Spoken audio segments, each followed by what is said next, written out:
Quintal Krishnan भी जुड़े हुए हैं, बीजेपी के प्रवक्ता हैं कुंतल कृष्णन जी। क्या वाकई जो बात अटकी है वो बीजेपी के गले में अटकी है? अली भाई, अभी जो हो रहा है वो एक्चुअली घमंडिया अलायंस का अंतिम हश्र यही होना है। अभी आप देखें, अखिलेश जी ने कह दिया कि हम अपने पार्टी के सदस्यों को कि हमें सारी सीटों पर चुनाव लड़ने की तैयारी करनी चाहिए। यहाँ पटना में नीतीश जी आज कह रहे हैं माले की मीटिंग में कि साहब कांग्रेस को कोई इंटरेस्ट नहीं है। सच्चाई यही है कि ये जो पूरा का पूरा घमंडिया गठबंधन था, ये तो सिर्फ और सिर्फ डर पे बना हुआ गठबंधन था, बिना सिद्धांत का गठबंधन था। किसी को जेल जाने का डर है तो किसी को अपने किए गए घोटाले के उजागर हो जाने का डर है, तो किसी को अपने परिवार का बनाया हुआ जो साम्राज्य है वो खत्म हो जाने का डर है। और इन सारे डरों के पीछे सिर्फ एक व्यक्ति है, एक ईमानदार आदमी जो इस देश के प्रधानमंत्री के पद पे है अभी, माननीय भाई नरेंद्र मोदी।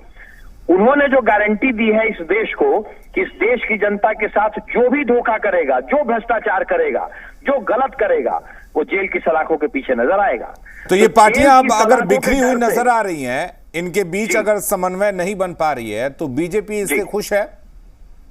बीजेपी खुश क्या रहेगी? वैसे देखिए, एक जब आप इतने खुल के बात पूछ रहे हैं तो मैं खुल के बता देता हूं। सियासत तो एक लड़ाई होती है ना, और जब हमें पता है कि सामने वाले आपस में ही लड़ रहे हैं, तो हम तो भाई उनकी लड़ाई को देख करके थोड़ा सा कंफर्टेबल पोजीशन में आएंगे ही आएंगे। हम तो अपना काम कर रहे हैं। इसमें तो ये तो बिल्कुल प्रैक्टिकल बात है। सियासत तो जंग होती है, और जंग में भाई जब हमें पता है कि सामने जो हमसे लड़ने आ रहे हैं वही आपस में पहले तो लड़ के आपस में अपनी ताकत आजमा ले, तो ये तो थोड़ा कंफर्ट तो देता ही देता है। चलिए इसका जवाब लेते हैं। राजेश राठौर जी, क्या वाकई आप लोग आपस में लड़ के एक दूसरे की ताकत आजमा रहे हैं कि एक दूसरे में कौन ज्यादा ताकतवर है? बाद में बातचीत होगी उसी हिसाब से 2024 के लिए। राजेश राठौर जी, चलिए राजेश राठौर जी से जुड़ेंगे। एक बार नीतीश कुमार ने क्या कुछ कहा है वो सुनवा देते हैं मंच से। Indian national developmental inclusive alliance का गठन किया गया, इसका नामकरण किया गया है। अब ये तो हो ही गया, अब तेजी से हो, लेकिन अभी तो काम ज्यादा नहीं हो रहा। अभी 5 जगह विधानसभा का चुनाव है, तो कांग्रेस पार्टी तो उसी में ज्यादा इंटरेस्टेड है। तो अभी तो इसको हम लोग कांग्रेस पार्टी को आगे बढ़ाने के लिए हम लोग सब एकजुट होकर काम कर रहे थे, लेकिन अभी उनको कोई इस सब चीज की चिंता है नहीं। अभी तो लगे हुए हैं 5 राज्य के चुनाव, इसलिए 5 राज्य का चुनाव होगा, उसके बाद अपने सबको बुलावेंगे। आजकल कभी कोई चर्चा नहीं हो रही। तो चलिए, अब जो कुछ भी होता रहे, हम तो देश को एकजुट करने के लिए और देश के इतिहास को लोग बदलना चाहते हैं, उसको ठीक करने के लिए, और इनसे जो आज है शासन से मुक्ति के लिए कर रहे हैं, तो आगे भी हम लोग करेंगे। और चलिए हमारे साथ आरजेडी से शक्ति यादव जुड़े हुए हैं। शक्ति यादव जी, वाकई कांग्रेस को इंटरेस्ट नहीं है, 5 राज्यों में व्यस्त है, अच्छी बात है, चुनाव है, 5 राज्यों में तो व्यस्त होना चाहिए, लेकिन मुख्यमंत्री को आखिर ये कहने की जरूरत क्यों पड़ रही है कि कांग्रेस को भी फिलहाल इसमें बहुत ज्यादा इंटरेस्ट नहीं है? मुख्यमंत्री जी ने इसलिए कहा कि इन दिनों लोग बोल रहे हैं कि इंडिया गठबंधन की आगे कोई कार्यक्रम नहीं हो रहा है। तो जब 5 राज्यों में जब चुनाव चल रहे हैं, सब लोग उधर हैं, और मैं एक का दो अतिशयोक्ति नहीं होगा कि एक तरह से वो सेमीफाइनल है। तो अगर चुनाव जहां हो रहे हैं तो सब लोग वहां व्यस्त हैं। जैसे ही समाप्त होगी उपचुनाव जो समाप्त होंगे राज्य के, तो बैठक भी होगी।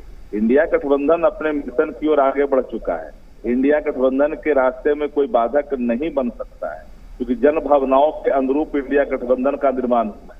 आज हालात देश का जो है सब कोई देख रहा है कि किस तरह से महंगाई सर चढ़ के बोल रहा है। हर आदमी महंगाई से पिस रहा है। खाद्यान्न से लेकर के प्याज की कीमत कहाँ है, बदले की कार्रवाई हो रहा है, संवैधानिक संस्थाओं का दुरुपयोग हो रहा है, लोकतंत्र में आस्थाएं घट गई है, विपक्ष के नेताओं को निशाना किया जा रहा है, बड़े महंगे सॉफ्टवेयर खरीद कर करके नजर रखी जा रही है, तो विपक्ष के नेताओं को। चलिए शक्ति यादव जी हमारे साथ, नीरज जी भी जुड़े हुए हैं, जेडीयू नेता। नीरज जी, क्या जरूरत पड़ी मुख्यमंत्री को ऐसे बयान देने की कि कांग्रेस इंटरेस्टेड नहीं है? ऐसा नहीं मुख्यमंत्री जी ने कहा है। माननीय मुख्यमंत्री जी ने यह कहा कि 5 राज्यों के अंदर में विधानसभा चुनाव है और कांग्रेस पार्टी स्वाभाविक से व्यस्त रहेगी। तो लेकिन मुख्यमंत्री ये कह रहे हैं कि अभी एक जो कम्युनिकेशन गैप होता है वो हो गया है, बातचीत नहीं हो पा रही है। इसका मतलब है कि मुख्यमंत्री चाहते हैं कि बात जल्दी जल्दी आगे बढ़े, लेकिन कांग्रेस व्यस्त है, कोई खास दिलचस्पी नहीं दिखा रही। थोड़ी बात हमको बोलने दीजिए जी। यह इंडिया गठबंधन बना 2024 के चुनाव के लिए। भारतीय कब बिहार मॉडल पर बातें आगे बढ़ी, गैर भाजपा से एकजुट हम हुए और उसी दिशा में माननीय मुख्यमंत्री और माननीय उप मुख्यमंत्री ने राजनीतिक हस्तक्षेप किया तो देशव्यापी आकार रूप लिया।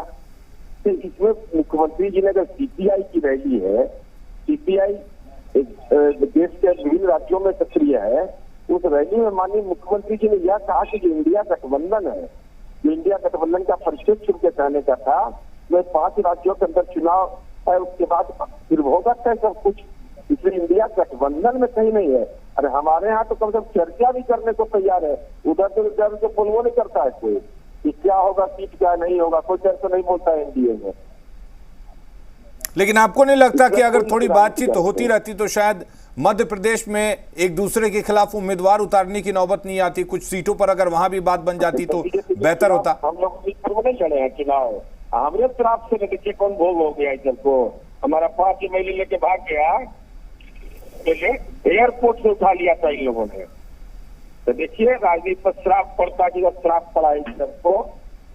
प्रधानमंत्री को दिया था कि आपके साथ मंच विचार नहीं करेंगे।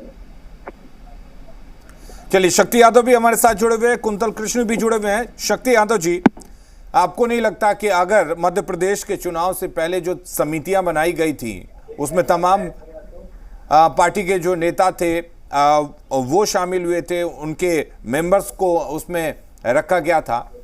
हमारे साथ कुंतल कृष्ण जुड़े हुए हैं। अलीम जी मतहर जी, आप चूंकि बिहार से भी आते हैं, बिहार की भूमि को भी समझते हैं, यहाँ के मेंटलिटी को भी समझते हैं। यहाँ के लोग राष्ट्रीयता के भावना से ओतप्रोत हैं। आदरणीय नीतीश कुमार जी बिहार के मुख्यमंत्री हैं। बिहार ने देश भर में इंडिया गठबंधन के निर्माण में अपनी महती भूमिका अदा की। मुख्यमंत्री सब लोग मिल करके, लालू जी सब लोग मिल करके किए। सवाल है कि चुनाव कांग्रेस लड़ रही है 5 राज्यों के अंदर में, 24 को लेकर के इंडिया गठबंधन का निर्माण हुआ और वो जो और कमिटियां जो गठित हुई है वो सब कमिटियां लगातार काम कर रही है। रिसर्च कमेटी कभी बैठी नहीं है, प्रतिदिन काम कर रही है। देश के जो हालात है ना, देखिए भाजपा के मन में जो भय है और जन विश्वास भाजपा ने खोया है देश का, क्योंकि जनता के साथ आपने छल किया, जनता को आपने वहीं छोड़ दिया महंगाई की चक्की में पीसने के लिए। किसान मर रहे हैं, नौजवान दर दर की ठोकरें खा रहे हैं, बिहार बीड़ा उठा रहा है देश भर का। हम नियुक्तियां भी निकाल रहे हैं, नियुक्ति पत्र भी दे रहे हैं। आप तो वादे करके भाग गए 2 करोड़ का। हम तो उन लोगों में से नहीं है कि जनता से कोई वादा कर दे हम मुकर जाए। एक जन विश्वास के साथ माने विश्वासघात होता है, वो बिहार की सरकार नहीं करती, महागठबंधन। लेकिन शक्ति यादव जी, सवाल तो ये भी है कि अगर इस तरह के बयान आएंगे तो बयानों के मतलब भी निकालेंगे जाएंगे और जाहिर सी बात है कि विरोधियों को मौका भी मिलेगा बोलने का। अच्छा, ये बयान का मीनिंग किसने निकाला कि हेमा मालिनी के संदर्भ में भारतीय जनता पार्टी के लोगों ने क्या कहा? मीनिंग इसकी निकालनी चाहिए। भाजपा के जो नेता हैं क्या क्या बोल जाते हैं उसकी तो कोई मीनिंग नहीं निकालता। माननीय मुख्यमंत्री जी ने इंडिया गठबंधन को आगे सशक्त और मजबूत करने की बात वाम दलों के बैठक में तो की, साथ ही साथ वर्तमान जो अभी हालात है राज्यों के चुनाव का उसका भी चर्चा की। इसके बाद तो सब चीजें सामने खुल करके आ ही जाएगा। भाजपा के अंदर जो छटपटाहट है वो तो साफ दिखी जा रही है ना।